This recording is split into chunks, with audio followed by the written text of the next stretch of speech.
Formula 4 car பந்தயமானது August 24ஆம் தேதியே இருங்காட்டுக்கோட்டையில் தொடங்குகிறது. இந்த கார் பந்தயமானது 31ஆம் தேதி மற்றும் செப்டம்பர் 1ஆம் தேதி ஆகிய 2 நாட்களில் சென்னை அண்ணா சாலை மற்றும் தீவுத்திடல் பகுதியில் நடைபெறுகிறது. இதற்கு எதிர்ப்பு தெரிவித்து அதிமுக தரப்பில் சென்னை உயர்நீதிமன்றத்தில் வழக்கு தொடரப்பட்டிருந்தது. அந்த வழக்கு ஆகஸ்ட் 2ஆம் தேதிக்கு, அதாவது போட்டிகள் நிறைவடைந்த பிறகு விசாரிக்கப்படும் என்று உயர்நீதிமன்றம் ஒத்திவைத்திருக்கிறது. இதனால் பொதுமக்களுக்கு இடையூறு ஏற்படும் என்றும் ஓமந்தூரார் அரசு மருத்துவமனை மற்றும் அண்ணா சாலையில் 24 மணி நேரமும் போக்குவரத்து நெருக்கடியான சூழ்நிலையில் இந்த கார் பந்தயம் 2 நாட்கள் இரவில் நடைபெறுவதால் அந்த பகுதியில் பொதுமக்களுக்கு இடையூறு ஏற்படும் என்பதால் அவசர வழக்காக இந்த கார் பந்தயத்திற்கு எதிர்ப்பு தெரிவிக்கும் வழக்கை விசாரிக்க வேண்டும் என்று உச்சநீதிமன்றத்தில் அதிமுக தரப்பில் இன்று மேல்முறையீடு தாக்கல் செய்யப்பட்டிருக்கிறது.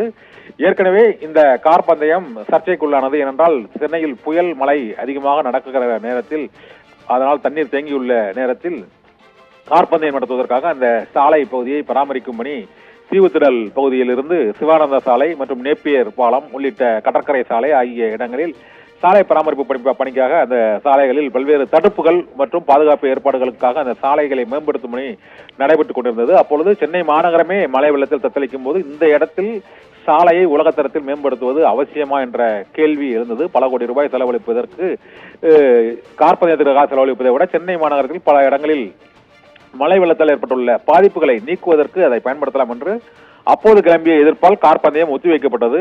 இந்த சூழ்நிலையில் இப்போது அந்த கார் பந்தய அமைப்புடன் தமிழக அரசு போட்டுள்ள ஒப்பந்தமானது 3 ஆண்டுகளுக்கு மட்டும்தான் என்பதால் இந்த ஆண்டு மழைக்காலத்திற்கு முன்பாக அதை நடத்துவதற்கான முயற்சியில் தமிழக அரசு ஈடுபட்டிருக்கிறது. அதன் பின்னர் அதற்கான நன்கொடை பெறுவது மற்றும் அரசு பணம் செலவு செய்வது உள்ளிட்ட பல்வேறு பிரச்சனைகளுக்கு இடையே இந்த கார் பந்தயத்தால் சிவானந்தா சாலை, நேப்பியர் சாலை, அண்ணா சாலை, ஓமந்தூரார் மருத்துவமனை ஆகிய இடங்களில் இந்த கார் பந்தயத்தை நடத்தும் போது அந்த பகுதிகளில் போக்குவரத்து நெருக்கடி, பொதுமக்களுக்கு இடையூறு, ஓமந்தூரார் மருத்துவமனையில் நோயாளிகளுக்கு இதனால் ஒரு பாதிப்பு, இடையூறு ஏற்படுவதற்கான வாய்ப்பு இருக்கிறது என்று கூறப்பட்டது. ஆனால் அதற்கு தமிழக அரசு தரப்பிலும் அந்த ஓமந்தூரார் பகுதி சிவானந்தா சாலையை கடக்கும் பொழுது அதிக ஒலி எழுப்பாத அளவுக்கான ஏற்பாடுகள் செய்யப்படும். அந்த ஒலியினால் மருத்துவமனைக்குள் நோயாளிகளுக்கு எந்த விதமான பாதிப்பும் ஏற்படாத அளவுக்கு